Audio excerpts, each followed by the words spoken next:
1992 metais aš pradėjau dirbti radijo stoty M1.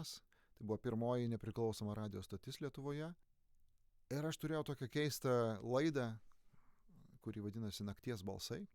Ir laidos idėja buvo tokia, kad žmonės tiesiog skambina į eterį, skambina į radijo stotį ir pasakoja į eterį, ką tik jie nori.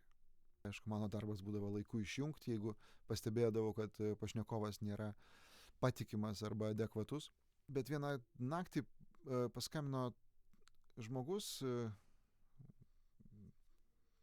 turbūt jaunas vyras, vaikinukas. Jis pasakė: labas vakaras, aš esu iš Alytos. Ir po to, kai mes dabar pasikalbėsim, aš nusižudysiu. Ta akimirką aš prisiminiau, kad aš kažkur buvau skaitęs tokius žodžius, kažkur ar tai žurnale, ar tai kažkokioj knygoj.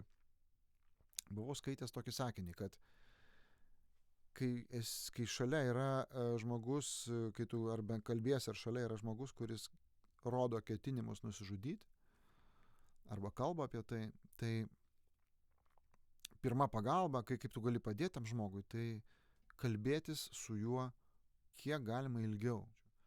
Ir tas pokalbis gali padėti tam žmogui praeiti per tą juodą kažkokią liniją ir toliau jau šiek tiek jau jo emocijos pradės rimti.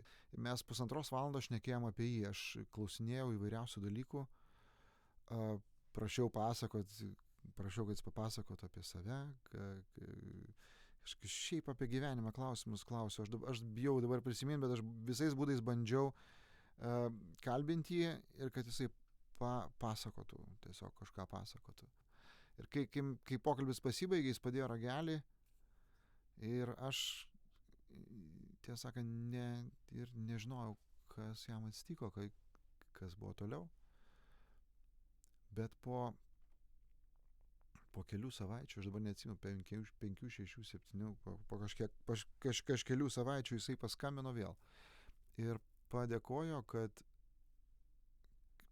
už tą pokalbį ir pasakė, kad tas pokalbis jam padėjo ir jis jaučiasi dabar jau geriau ir jis bandys gyventi. Ir kas įdomiausia, kad čia prieš kurį laiką aš Facebook'e gavau iš jo žinutę. Jisai parašė: labas, ar atsimeni, mes šnekėjomės prieš 20 metų, aš vis dar gyvas. Tai buvo neįtikėtinas jausmas, kaip toksai atrodo paprastas dalykas, kaip pokalbis gali ne tik pakeisti žmogaus gyvenimą, gali išgelbėti žmogaus gyvybę. Lietuvoje kartais žmonės tiesiog nežino, kad įmanoma pagalba. Kartais žmonės nežino, kad galima. Jie tiesiog nežino, kad įmanoma psichologinė pagalba, kai jiems yra sunku. Buvo paskaičiuota, kad virš 20 kartų kartais reikia skambinti, kol tu prisiskambini. Mes pagalvom, kad jeigu visi žmonės žinotų bent tai, ką aš žinojau, kad, tarkim, su savižudžiu reikia kalbėtis kuo ilgiau. Jeigu žmonės visi žinotų kažkokius kelis pagrindinius dalykus, ką daryti tokiais atvejais, jie galbūt galėtų padėti vieni kitiems. Beveik kiekvieną mėnesį važiuojam vis į kitą Lietuvos miestą ar miestelį. Ir ypatingai, aišku, į tuos, kuriuose savižudybių skaičius yra pats didžiausias. Ir rengiame tuos susitikimus. Ir žmonės po truputį, man atrodo, pradeda nebijoti kalbėti apie tai. Todėl, kad savižudybė šiaip ta tema, netgi tas žodis savižudybė žmonės labai gąsdina.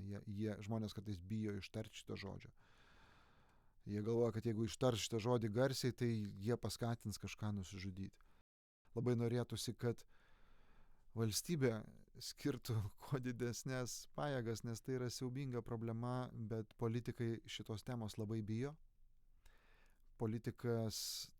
Kiekvienas politikas turbūt galvodamas apie savo rinkiminę kampaniją supranta, kad šita tema žmonėm baisi yra ir jeigu jis ją kalbės, tai žmonės išsigas. Šita tema net neša reitingų, bet mes tai galim išspręsti. Lietuvoje nuo gripo per metus miršta 20 žmonių. šitai problemai spręsti yra metamos didelės pajėgos, mes apie tai žinom, mes nežiūrim su baime į žodį gripas, mes žinom, kaip atpažinti simptomus, kur kreiptis, ką daryti. Nuo savižudybių miršta per metus 1000 žmonių. Žmonės, visuomenė bijo šitos temos. O problemą gali pradėti spręsti tik tada, kai tu ją įvardini. Kai įvardini problemą, tai yra pirmas žingsnis ją spręsti. Dėl to mes privalom apie tai kalbėti. Ir šitas filmas dabar tai ir daro.